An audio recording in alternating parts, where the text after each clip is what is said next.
policy perspective on Kashmir cause. ठीक है। और इसमें सर हम मतलब बताएंगे जो फॉरेन पॉलिसी जहाँ पे स्टैंड करती है हमारी, मतलब आया कि हम कश्मीर इशू को रिजॉल्व करने की तरफ लेकर जा रहे हैं या हम फेलियर की तरफ जा रहे हैं। ठीक है, तो ठीक है, ठीक है, नुज़रत आप इसमें बताएं अब। ठीक है मैं नुज़रत आपके ख्याल में किस तरह लेके चलें इस टॉपिक को?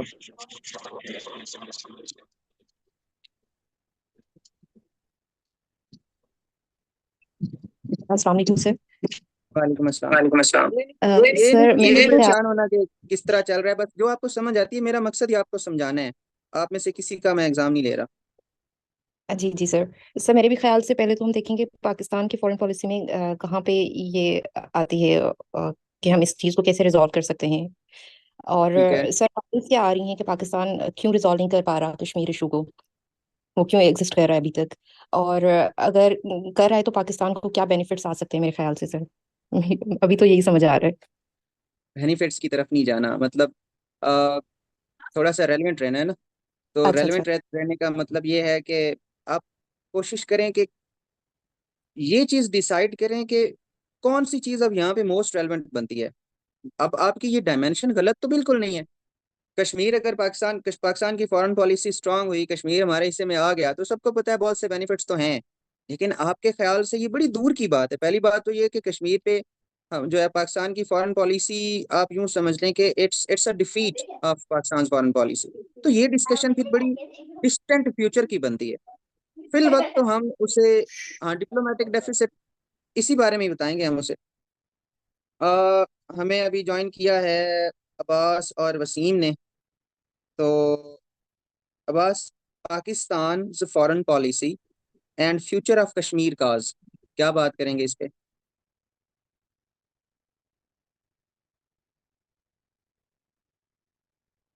जो सर जो मुझे अंडरस्टैंड हो रही है वो ये है कि पाकिस्तान की जो फॉरेन पॉलिसी के जो स्टेप्स हैं अभी तक जिस जिस सिमत में हम चल रहे हैं, इसको हम पहले एवेलुएट करेंगे।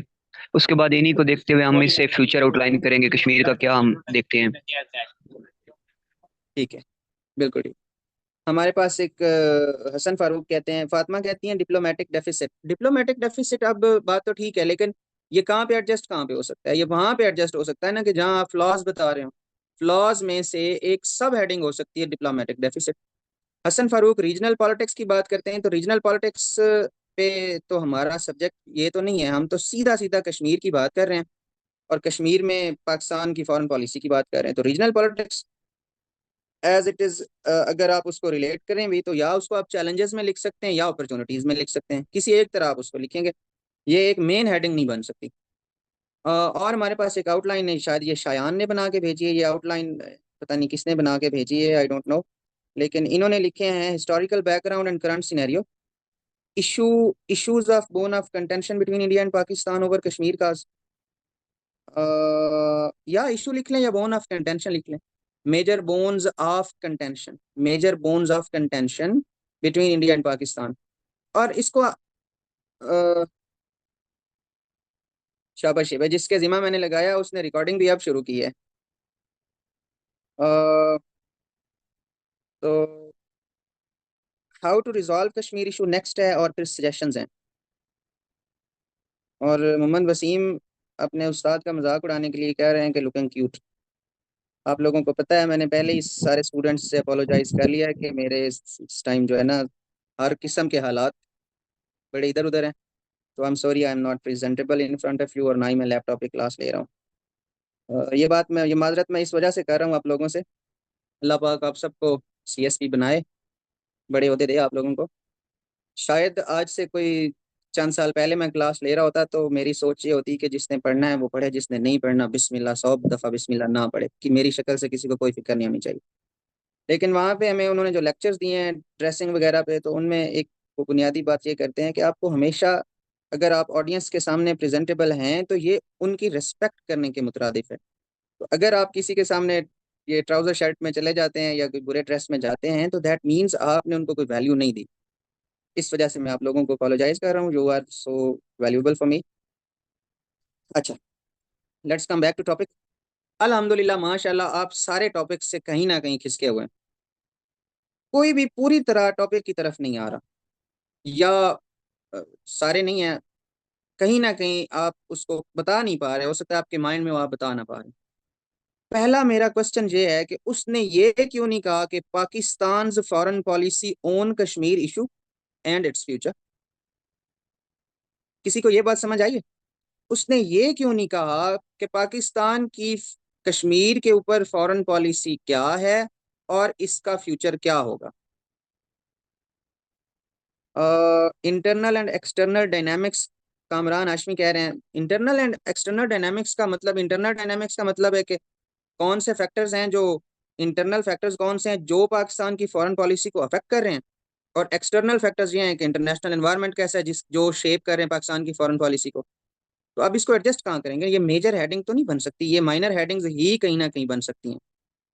सबसे पहला मेरा सवाल आप लोगों से ये है, उसने ये क्यों नहीं आपसे सीधा सीधा क्यों नहीं कहा कि पाकिस्तान की कश्मीर को लेके फॉरेन पॉलिसी क्या है और इसका फ्यूचर क्या होगा? मैं अब आप लोगों को स्टेटमेंट जरा दोबारा पढ़ के देता हूँ। उसने कहा है पाकिस्तान एंड द, नहीं इसने यहाँ पे ठीक नहीं लिखा, Pakistan foreign policy and future of Kashmir cause. अब यहाँ पे आपने रिलेट करना है, यानी जो सबसे पहली चीज वो आपसे पूछ रहा है वो ये पूछ रहा है कि पाकिस्तान की फॉरेन पॉलिसी में क्या फ्लॉज हैं with respect to Kashmir issue. ये पहली चीज वो आपसे पूछ रहा है। यानी ये अंधों की तरह नहीं लिखना, उधर आपने बड़ा केयरफुल होके लिखना है। अंधों की तरह ये है कि वो स्टूडेंट्स, मेरे जैसे स्टूडेंट्स जिनको जो कुछ आता है बस वो झाड़ देते हैं उस टॉपिक में। हमारे पास एक और स्टूडेंट्स ने भी भेजा है, historical preview of Pakistan efforts prevailing Kashmir issue को, Kashmir issue prevailing, prevailing situation क्या है ना, प्रिवेलिंग सिचुएशन इन कश्मीर, ये बात कह लें। तो को relation between Pakistan foreign policy and Kashmir issue, की को रिलेशन लिखने की इस वजह से जरूरत नहीं है कि वो आपसे पूछ ही कश्मीर इशू के रिलेटेड फॉरेन पॉलिसी है। यानी उसने ये नहीं कहा कि पाकिस्तान की फॉरेन पॉलिसी कश्मीर को लेके क्या है, वो आपसे कह रहे हैं कि पाकिस्तान की फॉरेन पॉलिसी कश्मीर को लेके उसमें मसले क्या हैं।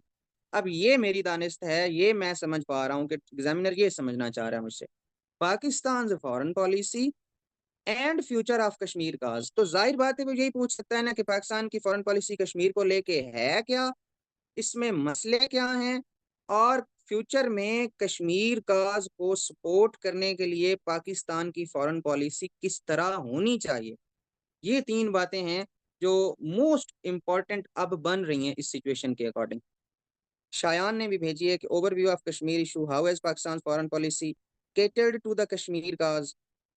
यार केटर्ड मटेरियल नीड्स के लिए ये लफ्ज ज्यादा बेहतर है, cater to the needs. Challenges in Pakistan foreign policy with Kashmir issue, और अच्छा सॉल्यूशंस। सर, इसको हम ऐसा नहीं कर सकते कि इंट्रो के बाद हम दें हिस्टोरिकल पर्सपेक्टिव और फिर देंगे पाकिस्तान अभी जो पॉलिसीज पाकिस्तान की हैं और जो स्टेप्स ले रहा है उनको तीन चार पॉइंट में हम बता के फिर बता दें कि उनमें फ्लॉज कौन से हैं, और फिर आगे हम बता दें कि इन दोनों की सूरत में फ्यूचर क्या हो सकता है, और फिर हम सजेशन दे दें एंड पे। ठीक है, अब बात करते हैं हम, आप मैं जो कह रहा हूँ आप उसके साथ कंपेयर भी कर लें, आपको जो उसमें कुछ बेहतर लगे तो कुछ ऐड और रिमूव भी कर लें। बहरहाल सेम बात जो इस टाइम समझे मेरी पहले। जो इस टाइम अंडरस्टैंडिंग है मेरी, उस पे हम बात कर लेते हैं। सबसे पहले आप एग्जामिनर को बताएंगे कि पाकिस्तान की जो है ना, ए brief analysis of Pakistan foreign policy, सिर्फ एक पैरा।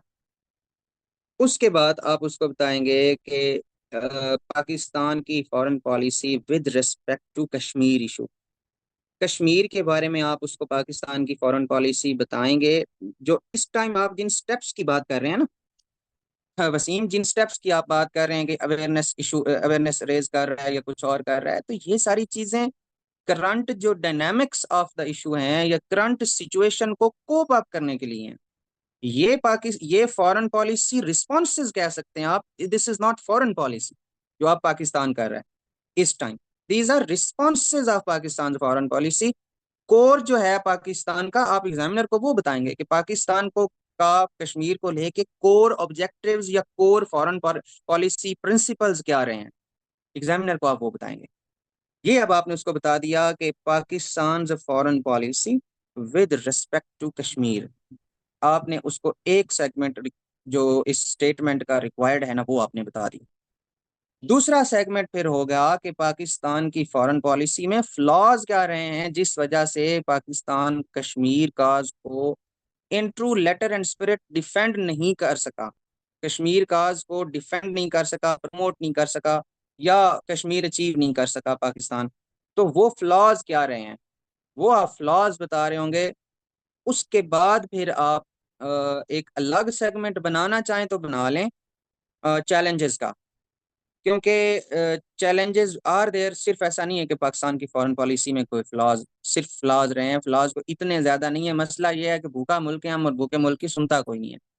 लेकिन आपने एग्जामिनर को चूंकि बात पूरा भरपूर एक मीनिंगफुल केस देना है तो आप उसको 3 फ्लॉज बता दें, आप उसको कोई 3 से 4 चैलेंजेस बता दें, 4 बता दें चैलेंजेस, या तीन 3 से 4 ही फ्लॉज बता दें, 3 से 4 ही चैलेंजेस बता दें। अभी तक हमारे कोई ज्यादा पैराग्राफ्स तो हुए नहीं है, बेशक आप 5-5 बता दें।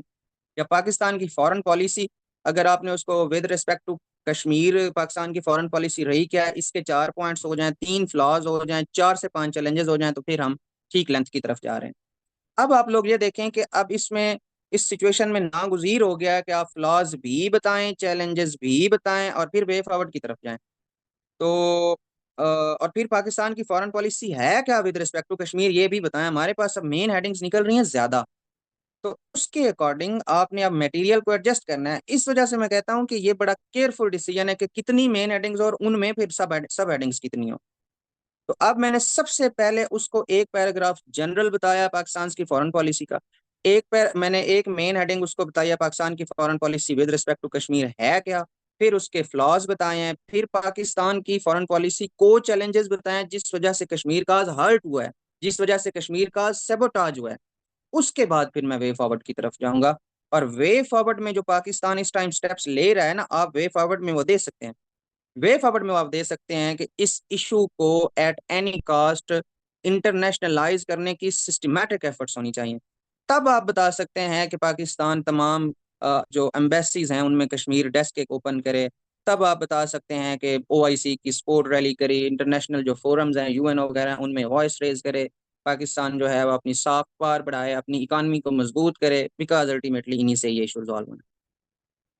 अब ये आप लोगों के लिए आई ओपनर था सिर्फ इस रीजन से।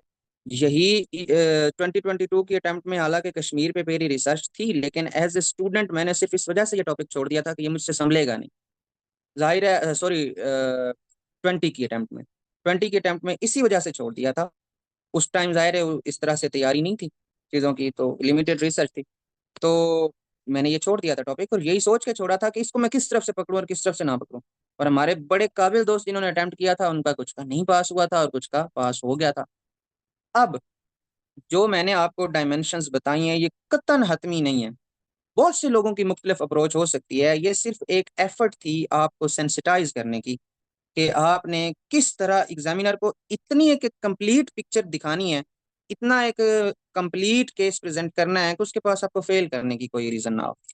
मिसाल के तौर पे हम एक अलग पर्सपेक्टिव से इसको देखें तो आप डायरेक्ट यहाँ से शुरू कर लें अगर कि current situation of Pakistan foreign policy with respect to Kashmir, फिर आप उसमें फ्लॉज बता दें या गैप्स बता दें, लूप होल्स बता दें और फिर फ्यूचर बता दें। हमारे एक दोस्त हैं उनका ऐसे पास था, वो लिखा थे कि Pakistan foreign policy without Kashmir cause, Pakistan foreign policy with Kashmir cause, future of Pakistan without Kashmir cause. तो इस तरह की आउटलाइन बना के भी पास हो गए।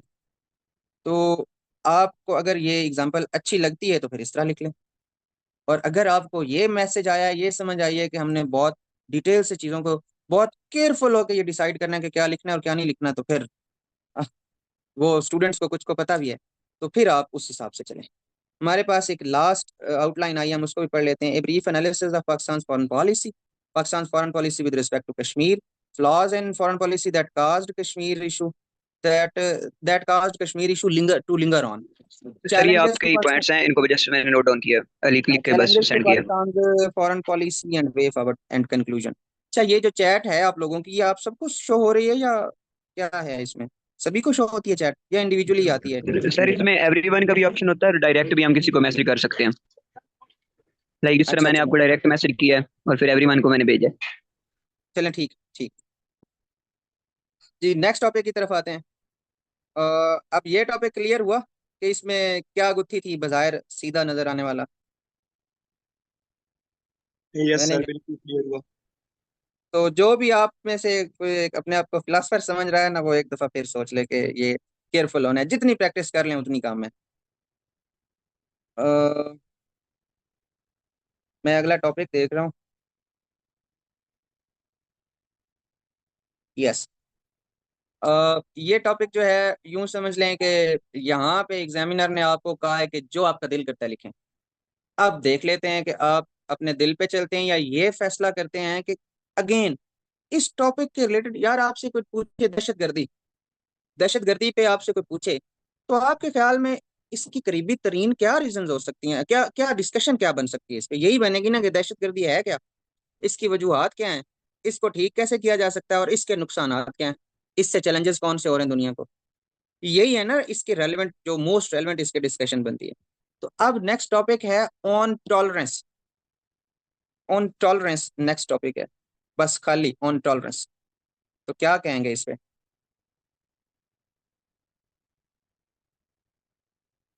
कोई है इंग्लिश लिटरेचर वाला बंदा?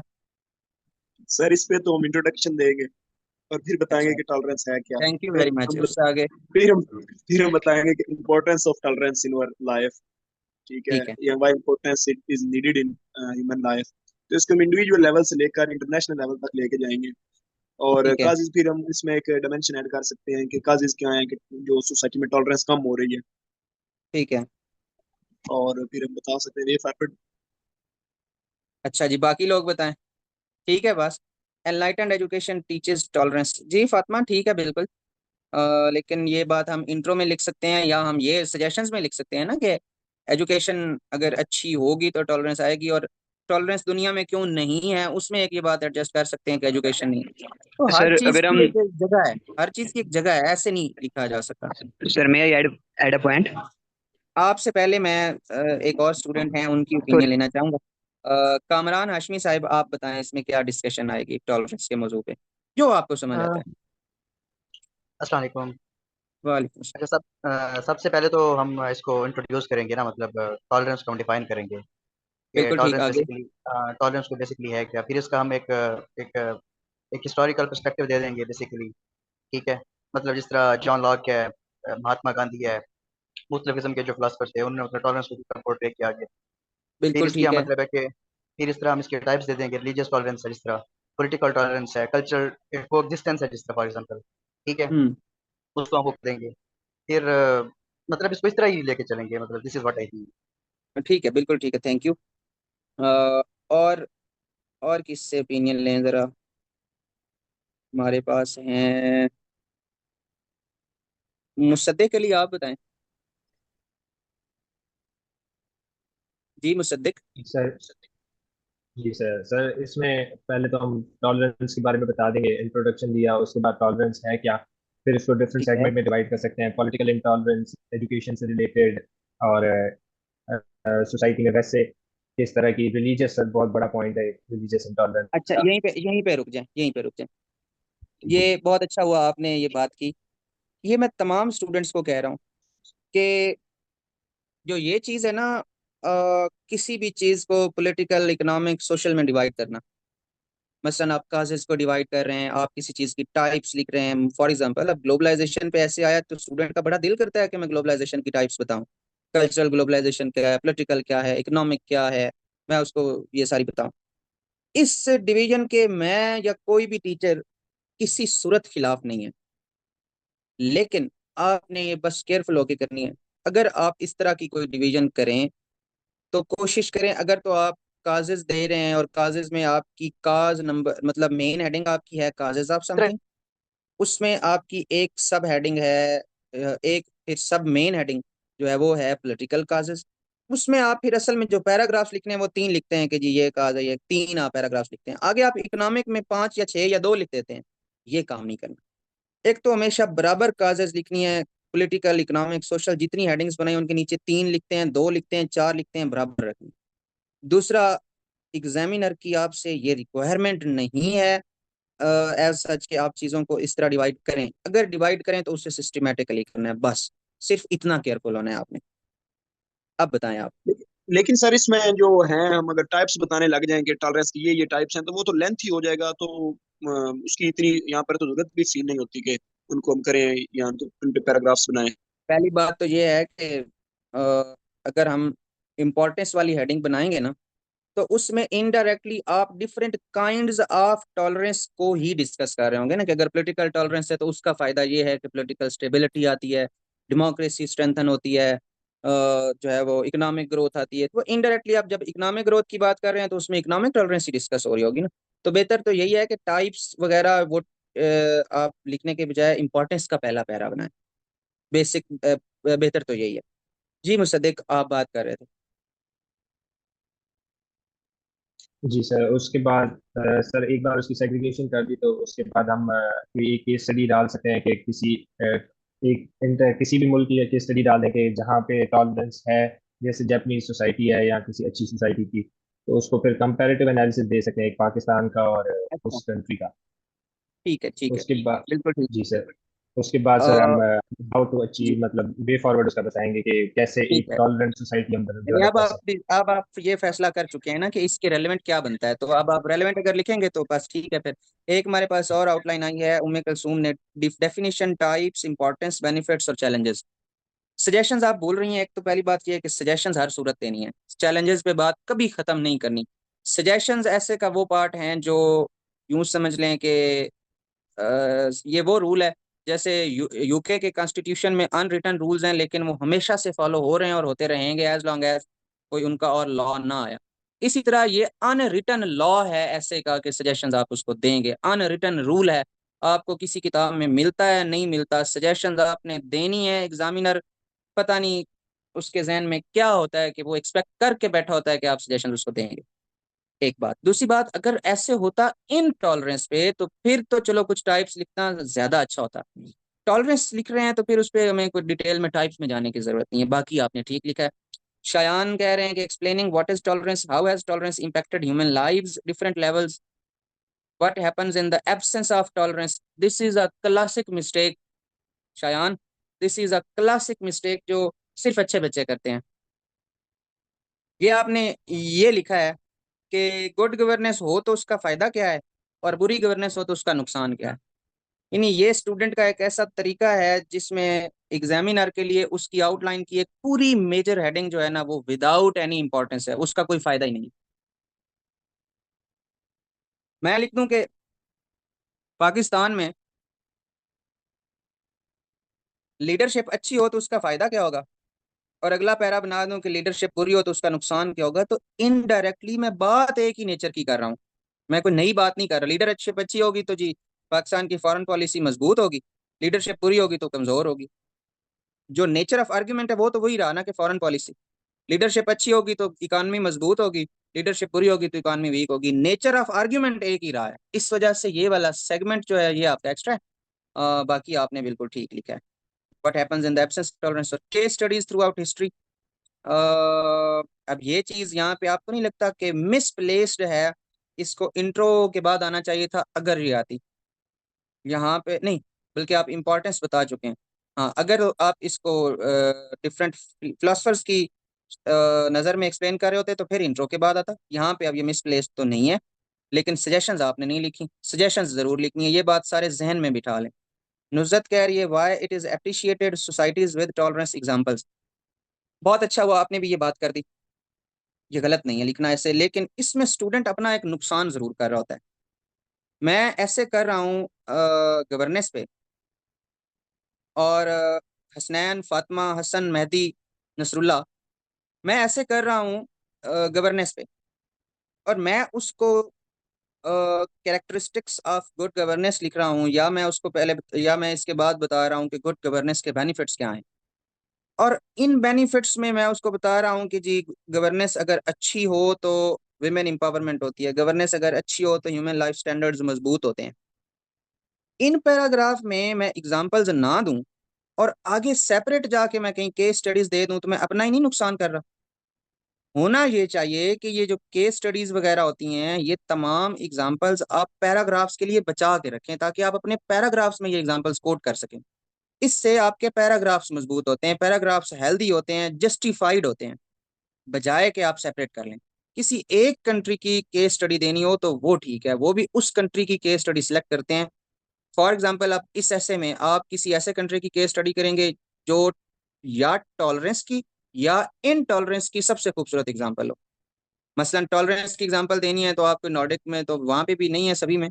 कोई स्विट्जरलैंड की उठा लें या फिनलैंड की उठा लें, डेनमार्क की तो दे नहीं सकते वहाँ पे, तो चलो इस्लामोफोबिया वगैरह है। तो या तो टॉलरेंस की कोई अच्छी एग्जांपल उठा लें, या इनटॉलरेंस में इंडिया की दे दें, पाकिस्तान की माशाल्लाह दे दें, या किसी और कंट्री की दे दें। अब तो अमेरिका भी इससे नहीं है, वहाँ भी सोसाइटी पोलराइज हुई पड़ी है।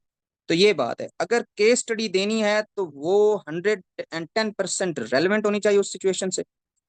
अदरवाइज ज्यादा एग्जांपल्स अलग नहीं करनी, save them for your paragraphs. बाकी आपकी सोच बुरी नहीं है नुज़त, ये लिखा जा सकता है। अच्छा, अब्बास ने आउटलाइन बना के भेज दी है। The foundational stone of a progressive society, importance of tolerance, nefarious factors causing crisis of tolerance. Nefarious का मतलब होता है काबिल नफरत, तो इसका स्पेसिफिक थोड़ा यूज है। अ, बस खूबसूरत लगना चाहिए, अगर आपको लगता है कि यहाँ पे ये खूबसूरत है तो ठीक है। नेफेरियस फैक्टर्स के बजाय अगर हम क्रिमिनल फैक्टर्स लिखते हैं, पॉजिटिव फैक्टर्स लिखते हैं, how how to build a tolerant society, way forward and conclusion, ठीक हो गया। चलें जी, हम इस टॉपिक को सिलेक्ट करने का मेरा मकसद ये था कि जब आप बिल्कुल ही आप एक ओपन सी डिस्कशन आ जाती है जिसमें उसने आपसे स्पेसिफिकली पूछा कुछ भी नहीं है, तो आप बोंदलीफाई ना हो जाएं। वहाँ पे बोंदल नहीं जाना, वहाँ पे आप किस तरह रेलेवेंट रह सकते हैं वो लिखना। एक बात इंपॉर्टेंट, कि मैं जो स्टेटमेंट्स चूज की हैं उसमें मैं लिटरेरी एसेस चूज नहीं किए, वरना आप सब लोग फिलोसफर बन जाते, मेरे लिए पढ़ाना मुश्किल हो जाता। लिटरेरी एसेस पे एक्चुअली मैंने अलग से क्लासेस रखनी है, तो इस वजह से मैं सिर्फ बाकी यहाँ पे कुछ स्टेटमेंट्स ले रहा हूँ, लिटरेरी एसेस मैंने नहीं लिए। हाँ, अब हम एक ऐसे टॉपिक की तरफ जा रहे हैं, मेरे ख्याल से क्लास का टाइम एंड होने वाला है। तो ये ख्याल रखिएगा कि जैसी क्लास एंड हो, मेरे ख्याल से नुज़त ने कहा था कि वो नेक्स्ट मीटिंग शुरू करवा देंगी, तो आपने फ़ौरन क्लास में लिंक भेजना है। नेक्स्ट टॉपिक जो हम चूज कर रहे हैं वो एक ऐसा टॉपिक है जिसमें एग्जामिनर ने आपके साथ ये जुल्म किया है कि वो आपसे बहुत ओपन डिस्कशन नहीं मांग रहा, वो आपसे बहुत ही स्पेसिफिक डिस्कशन मांग रहा है। अब यहाँ पे ऐसे टॉपिक में एज लॉन्ग एज आपकी उस टॉपिक पे इन डेप्थ प्रिपरेशन नहीं है तो आप वो ऐसे नहीं कर सकेंगे। Modern day communication via social networks puts an end to true and sincere relationships. इसको टाइप कर दें, modern day communication via social networks.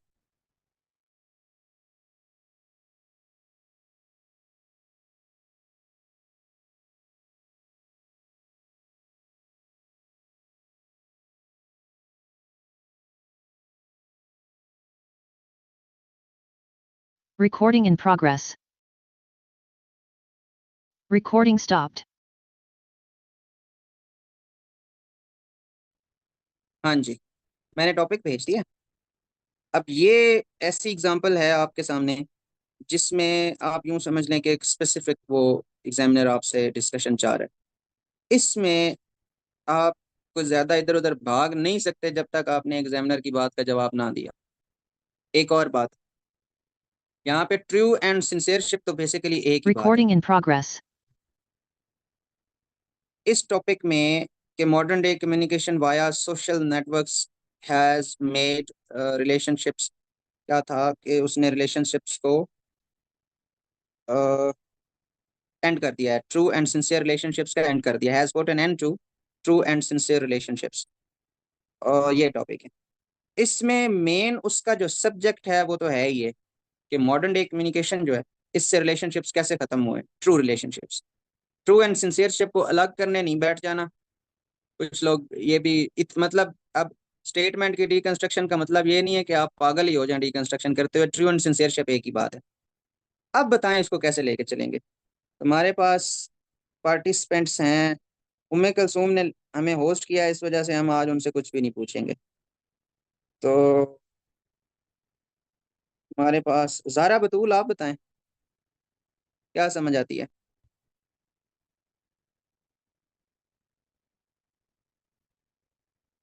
क्या बताना है इस टॉपिक में?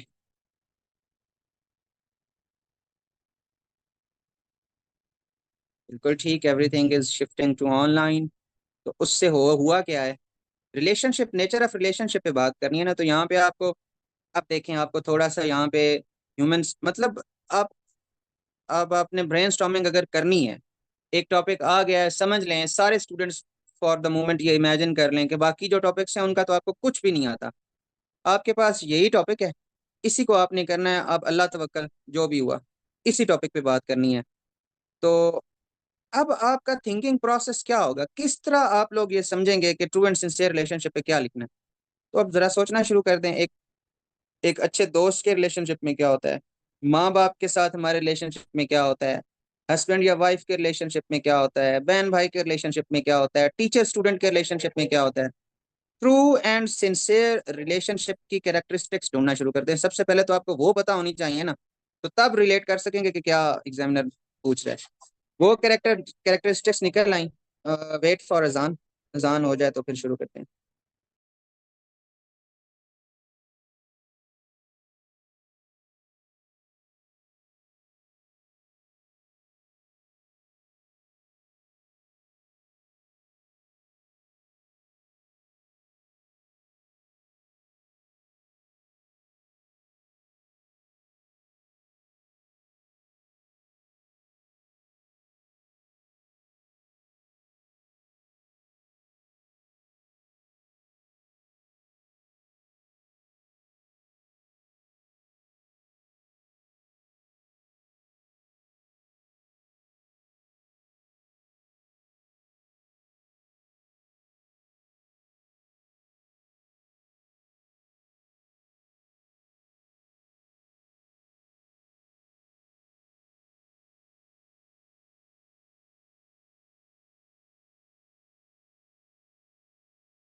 वेलकम बैक जी। अ, बहुत अच्छी आवाज़ थी मौलाना साहब की और उन्होंने अपना अच्छा खासा टाइम दिया। अ, ज़ारा बतूल कह रही हैं जनरेशन गैप। अब ये सब्जेक्ट जो है ना, मैंने अपने आज से तकरीबन कोई साल पहले स्टूडेंट्स को इस टॉपिक पे काम करवाया था। और वो टॉपिक ये था कि जो modern day communication, social media जो नेटवर्क्स हैं, उन्होंने इंसान को, मतलब अपेरेंटली तो वो सोशल मीडिया नेटवर्क्स हैं ना, तो वो उनको सोशलाइजेशन बढ़ानी चाहिए, लेकिन उन्होंने ह्यूमंस को एंटी सोशल बना दिया है। तो एंटी, ये डिस्कशन थी, इस पे काफी स्टूडेंट्स ने लिखा था। अब ये उसी किस्म की ये भी डिबेट है। तो ट्रू एंड सिंसियर से पे बात करना, अब जरा केस बिल्ड करना शुरू करते हैं। आप सारे लोग ठीक पॉइंट आउट कर रहे हैं, तो अब केस बिल्ड आउट करना शुरू करते हैं। शायान ने भी लिख के भेजा है, बाकी भी बता रहे हैं। सबसे पहले उसे क्या बताएंगे सोशल मीडिया के बारे में, कि बर्ड्स आई व्यू लिखते हैं, अंडरस्टैंडिंग द कॉन्सेप्ट लिखते हैं, वर्किंग लिखते हैं, social media as a revolutionary technology of 21st century, ये लिखते हैं और उसमें आगे उसको एक्सप्लेन कर दें, तब अंग्रेजी अब आपकी जो भी हो। सबसे पहले उसको सोशल मीडिया नेटवर्क्स और इनके थ्रू कम्युनिकेशन पे एक पैरा होना चाहिए। उसके बाद आप उसको बताएं कि किस तरह इसने, सोशल मीडिया ने ये ख़त्म की है। तो सबसे पहली चीज़ जो हुई है वो तो ये हुई है ना कि फिजिकल कनेक्शन ख़त्म हुआ है। फिजिकल कनेक्शन जो रिलेशनशिप्स का है ना, ये बहुत ज़्यादा ज़रूरी है। आप इसकी एग्जांपल आप सबके फ्रेंड्स सर्कल से, फैमिलीज से कुछ लोग बाहर गए होंगे, तो अब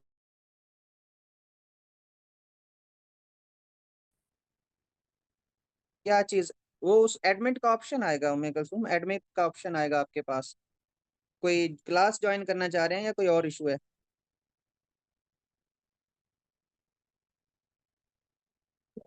सर कुछ बच्चे ज्वाइन करना चाह रहे हैं, लेकिन वो आ रहा है कि वेट फॉर द होस्ट।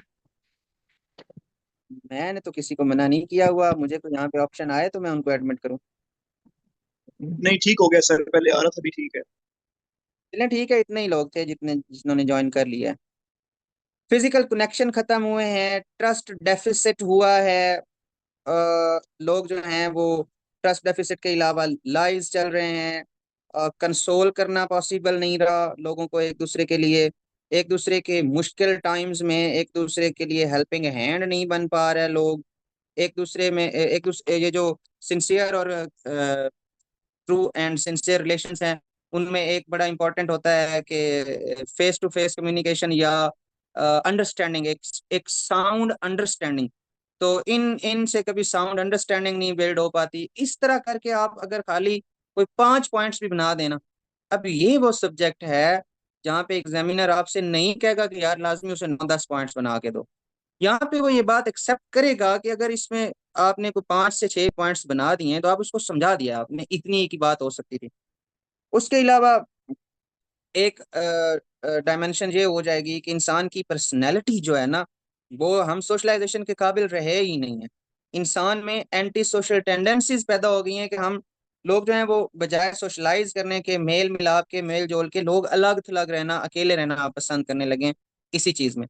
तो एक ये चीज़ आ सकती है कि सोशलाइजेशन के बजाय या हेल्दी सेटिस्फैक्ट्री रिलेशंस के बजाय लोग एंटी सोशल टेंडेंसीज लोगों में पैदा हो गई हैं, ये बात हो सकती है।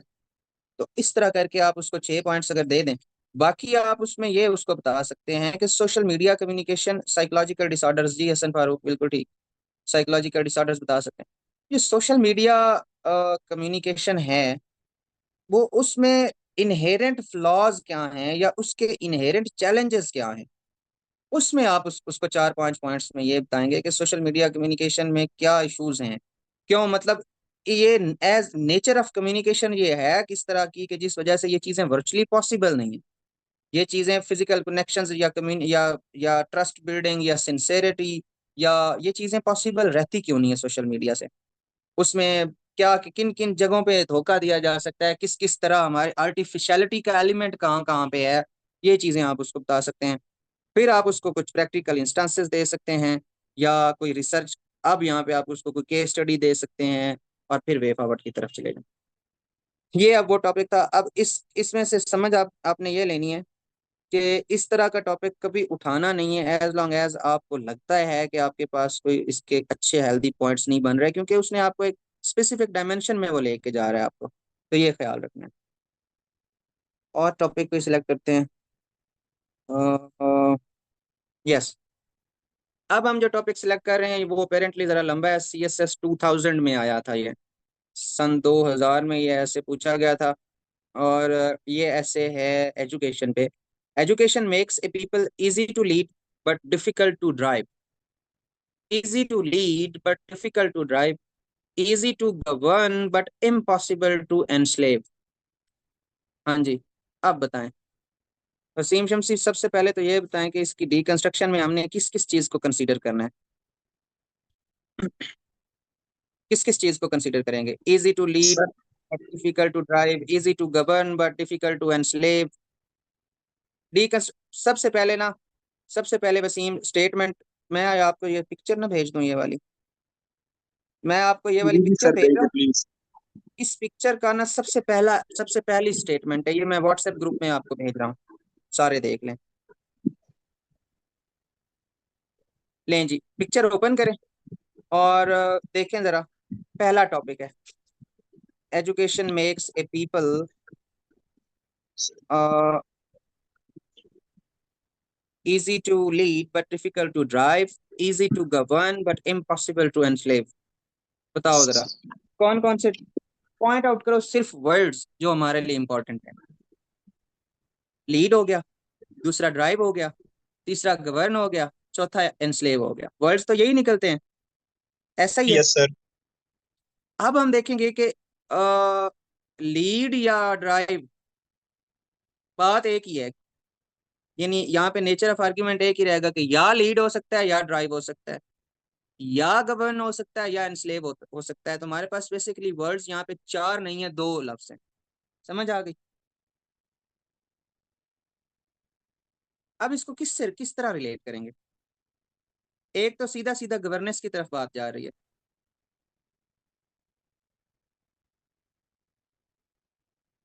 समझ आ रही है वसीम, अब्बास? जी जी सर, बिल्कुल समझ आ रही है। तो इसमें तो सर फंक्शंस ऑफ एजुकेशन पे है बात, के वो एजुकेशन जो है वो ह्यूमंस को किस साइड पे कैसे लीड करती है, और उनमें कौन सी कैरेक्टरिस्टिक्स जो हैं उनको वो हाँ ठीक बता रहे। प्रोड्यूस करती है। सर एक तो क्रिटिकल थिंकिंग की बात हो रही है कि हम जो हैं वो गवर्न तो हो सकते हैं लेकिन हम इनस्लेव नहीं किए जा सकते। Education develops critical thinking. ठीक है। अच्छा, जो ये वाली जो स्टेटमेंट है ना, ये मैं पूरी क्लास को दे रहा हूँ। ये आप लोगों की असाइनमेंट है, इस पे खाली आउटलाइन बनानी है। जिससे जो लिखा जाता है बस वो लिखते, जिस तरह लिखी जाती है जो समझ आती है। जरा आप लोग भी खुद को टेस्ट करें, पता तो चले कि किस तरह आप इसको प्रेजेंट करते हैं। क्योंकि अपेरेंटली इसको इतना सादा लिखना कि एजुकेशन के बेनिफिट्स क्या हैं, मजा नहीं आएगा बात का। वो आपसे यही कह देता ना यार कि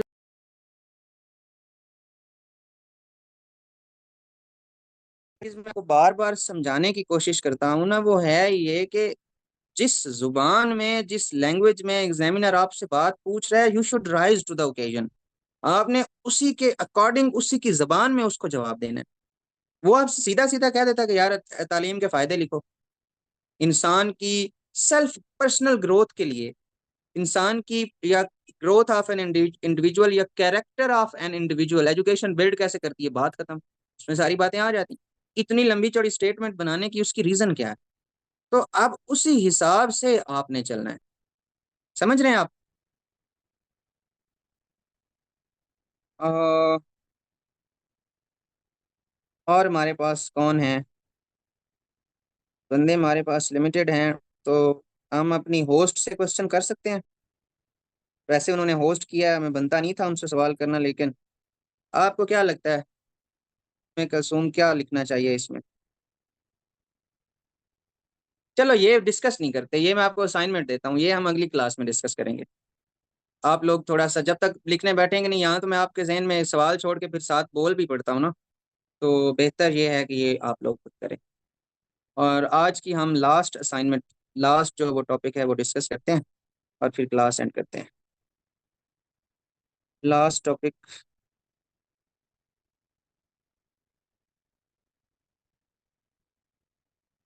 टॉपिक मैं ज़रा देख लूँ पहले, मैंने अलग निकाले थे मेरे पास, अनफॉर्चुनेटली वो रजिस्टर भी नहीं है इस टाइम।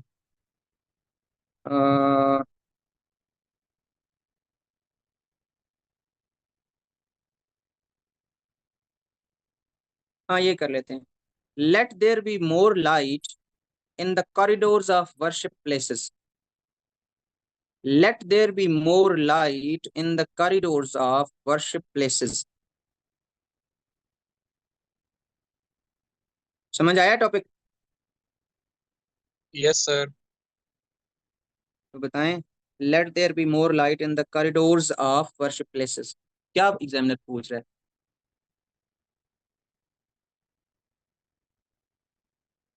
सर अपेरेंटली क्या इसमें लग रहा तो है?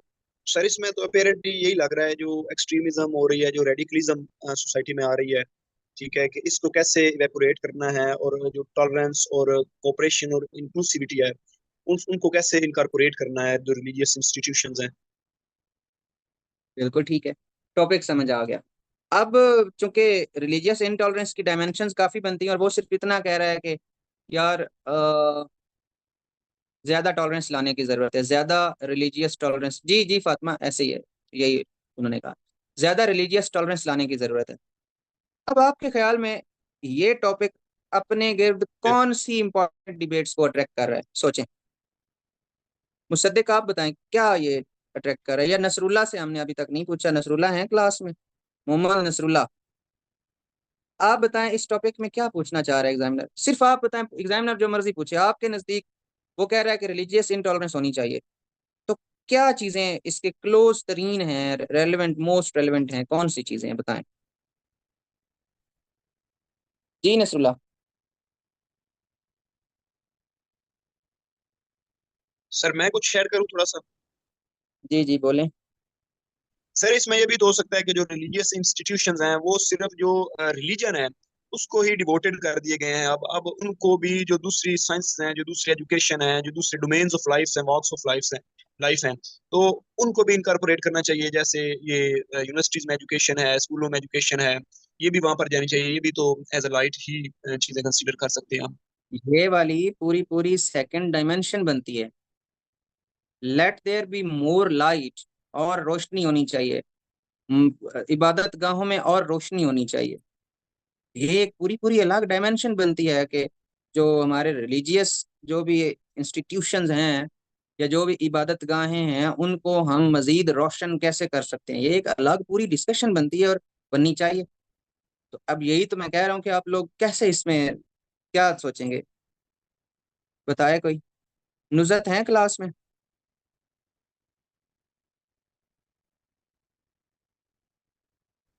नुज़त है। हसन फारूक कह रहे हैं कि role of religion in the progress of mankind. हाँ बिल्कुल ठीक है, लिखा जा सकता है। रोल ऑफ खाली रोल ऑफ रिलीजन नहीं, क्योंकि इसके तो अगेंस्ट भी बहुत डिबेट पड़ी हुई है। रिलीजन से तो बड़े बड़े फिलोसफर्स भाग गए, उन्होंने कहा मजहब वैसे ही एथीस्ट हो गए, मजहब से बेजार हो गए। तो ये वो नहीं पूछ रहा किस किस्म का रिलीजन होना चाहिए, ये डिस्कशन हमारी बन सकती है। उम्मे कलसूम ने कहा है कि लाइट कैसे बढ़ाई जा सकती है, ये एक डिस्कशन आ सकती है। लाइट मतलब उसको रोशन करना, मतलब आगाही फराहम करना, मतलब मजीद उसको शऊर देना, शऊर उजागर करना, तरक्की देना। अब इसकी जो दो डायमेंशंस बन रही हैं। एक तो ये बन रहा है, मुझे ये बताएं, आप लोग सारे ये बता रहे हैं कि होनी होनी चाहिए या हो सकती है। लेट देयर बी, वो आपको परसुएड करने की कोशिश कर रहा है, प्रोवोक कर रहा है। हाँ ठीक है, बस वो आपको प्रोवोक करने की कोशिश कर रहा है कि हमें, यानी कुछ ना कुछ प्रॉब्लम है। कोई प्रॉब्लम था तो वो आपको, उसने ये सजेस्ट किया है ना, या आपको रिक्वेस्ट कर रहा है, या आपको मशवरा दे रहा है इस चीज का। कोई तो प्रॉब्लम एग्जिस्ट कर रहा था ना, जब तक वो प्रॉब्लम आइडेंटिफाई ना किया तब तक बात करने का मजा क्या है? सबसे पहले तो आप सब लोग मुझसे डिसअग्री कर सकते हैं और पेपर में अपनी मर्जी के मुताबिक लिख सकता हूँ, लेकिन मैं आपको सिर्फ एक सोचने का अंदाज बता रहा हूँ, एक पर्सपेक्टिव हो सकता है आपके जहन में, मैं ऐड कर रहा हूँ। बस इतनी सी बात। क्या प्रॉब्लम क्या आ रहा है। तो सबसे पहली तो मेन हेडिंग ये बननी चाहिए ना कि इंट्रो के बाद पहले तो ये बना लें कि हमारे जो वर्शिप प्लेसेस हैं उनकी कंडीशंस क्या हैं। कंडीशंस क्या हैं हमारी वर्शिप, हमारी वर्शिप प्लेसेस की कंडीशंस पे एक पैराग्राफ हो जाए।